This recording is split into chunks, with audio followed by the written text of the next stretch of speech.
روس بڑی بازی کھیل گیا، امریکہ کا سب سے بڑا ہتھیار اڑا دیا۔ پیوٹن نے ایک ایک کر کے سب سے انتقام کا آغاز کر دیا۔ چالیں چلنے کا ماہر امریکہ اپنے ہی جال میں پھنس گیا۔ یوکرین کی مدد کے چکر میں ایسا نقصان کروا بیٹھا کہ دفاع بھی داؤ پر لگ گیا۔ روسی فضائیہ نے اندر گھس کر بڑی کارروائی کر ڈالی۔ امریکہ کا سارا غرور خاک میں مل گیا۔ سپر پاور ملک میں بھی صف ماتم بچ گیا۔ تیسری عالمی جنگ کا خاموشی سے آغاز کر دیا گیا۔ روس نے امریکہ کو دن میں تارے دکھا دیے۔ جو امریکہ 10 دن میں نہ کر سکا، پیوٹن نے وہ 1 گھنٹے میں کر دکھایا۔ دنیا حیران پریشان رہ گئی۔ پیوٹن نے دیکھتے ہی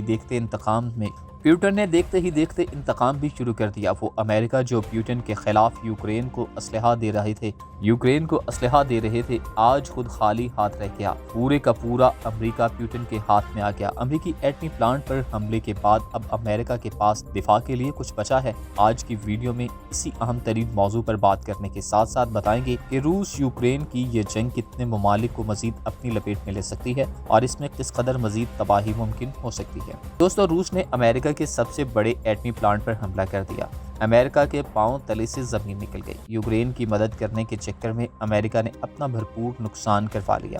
روس نے امریکہ پر جنگ مسلط کرنے کا آغاز کر دیا۔ یوکرین کے بعد روس رکے گا نہیں، بلکہ مزید ممالک پر بھی حملہ کر دے گا۔ یوکرینی صدر کا یہ بیان سچ نکلا۔ روس نے امریکہ کے سب سے بڑے اور اہم ترین ایٹمی پلانٹ کو اڑا دیا۔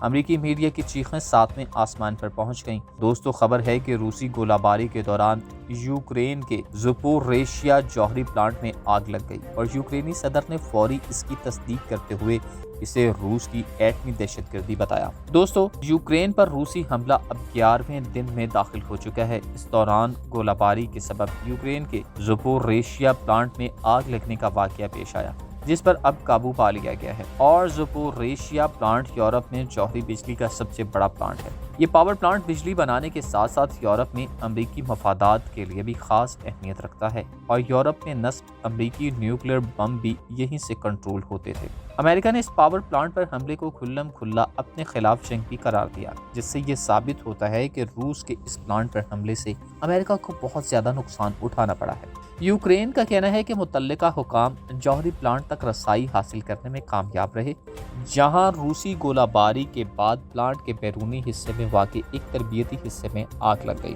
دوستو، جوہری امور کے عالمی نگراں ادارے IAEA اور وائٹ ہاؤس دونوں کا ہی کہنا ہے کہ وہ یورپ کے سب سے بڑے جوہری پلانٹ پر حملے کی فعال طریقے سے نگرانی کر رہے ہیں، اور تابکاری کی سطح میں ابھی تک کوئی اضافہ نہیں ہوا ہے۔ لیکن یوکرین کے وزیر خارجہ دمترو نے اپنی ایک ٹویٹ میں کہا کہ روسی فوج یورپ کے سب سے بڑے نیوکلیئر پاور پلانٹ پر چاروں طرف سے فائرنگ کر رہی ہے۔ آگ تو پہلے ہی بھڑک چکی ہے۔ ان کا مزید کہنا تھا کہ اگر اس میں کوئی دھماکہ ہوا تو یہ چرنوبل سے بھی 10 گنا زیادہ بڑا ہوگا۔ روسیوں کو فوری طور پر فائرنگ بند کرنی چاہیے، فائر فائٹرز کو اجازت دینی چاہیے اور ایک سیکیورٹی زون قائم کرنا چاہیے۔ وائٹ ہاؤس نے اس حوالے سے اپنی متعدد ٹویٹس میں بتایا کہ جوہری پلانٹ میں آگ لگنے کے معاملے پر امریکی صدر جو بائیڈن نے اپنے یوکرینی ہم منصب ولادیمیر زیلنسکی سے فون پر بات چیت بھی کی۔ امریکہ کا کہنا ہے کہ جو بائیڈن نے امریکی محکمہ توانائی کے انڈر سیکرٹری برائے نیوکلیئر سیکیورٹی اور نیشنل نیوکلیئر سیکیورٹی ایڈمنسٹریشن کے ایڈمنسٹریٹر سے بھی بات کی، تاکہ پلانٹ کی صورتحال کے بارے میں تازہ ترین معلومات حاصل کی جا سکے، اور صدر کو اس بارے میں بریف بھی کیا جا رہا ہے۔ دوستو، پلانٹ کے ایک ترجمان نے بھی سوشل میڈیا پر اپنی پوسٹ میں کہا کہ روسی افواج کو بھاری ہتھیاروں سے فائرنگ روک دینی چاہیے۔ ایسوسی ایٹڈ پریس کے مطابق ترجمان اینڈری توز نے ٹیلی گرام پر اپنے ایک ویڈیو پوسٹ میں کہا کہ یورپ کے سب سے بڑے ایٹمی توانائی اسٹیشن میں جوہری خطرے کے حقیقی خدشات ہیں۔ دوستو، اگر روس کی طرف سے یوکرین کے خلاف کلسٹر بموں کے استعمال کا الزام ثابت ہو گیا تو گزشتہ کئی اشروں کے دوران یورپ کی اس سب سے بڑی زمینی جنگ میں ایسے ہتھیاروں کا گنجان آباد شہری علاقوں میں استعمال ایک نئے انسانی بحران کی وجہ بن سکتا ہے۔ کلسٹر بموں پر پابندی کے حامیوں کا کہنا ہے کہ ایسے ہتھیار شہریوں کی بلا امتیاز ہلاکتوں کا سبب اور کسی بھی دشمن کے خلاف استعمال کے طویل عرصے تک بھی شدید خطرات کا باعث بنتے ہیں۔ شام سے لے کر یمن تک، بلقان کے خطے، افغانستان اور جنوب مشرقی